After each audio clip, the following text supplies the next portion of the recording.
New Montana Lady Griz coach Brian Holsinger added plenty of Montana flair with his latest coaching staff. And one of those hires is Ronan native Nate Harris, who returns to the Treasure State after spending the previous 2 seasons as the head coach at Angelo State down in Texas.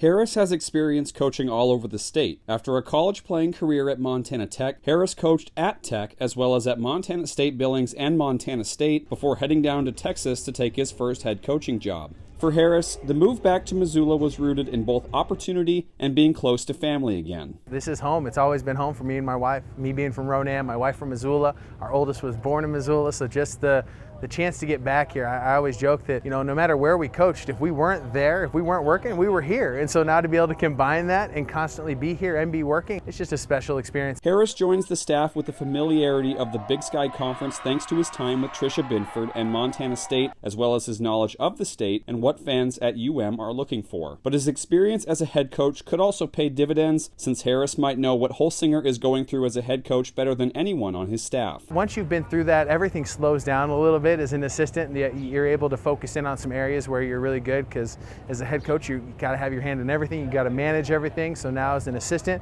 there's some areas where you can really focus in and try to be elite in those areas rather than managing hundreds of different areas. Harris described himself as an average college player with plenty of areas he could have improved. His goal now as a coach is to make sure his players don't leave Montana with any of those same regrets. My team would have been better if I would have been better at X, Y, and Z. And so just explaining to girls like, hey, I'm 37 and I have things that I regret, and they still eat at me. And it's been 15 years since I put on a uniform. And so you don't want to have those. You need to maximize every chance you get, because someday you too will be 37 and there might be something that you wish you would have done a little differently. And I don't want that for anyone I coach. Reporting in Missoula, Kyle Hansen, MTN Sports.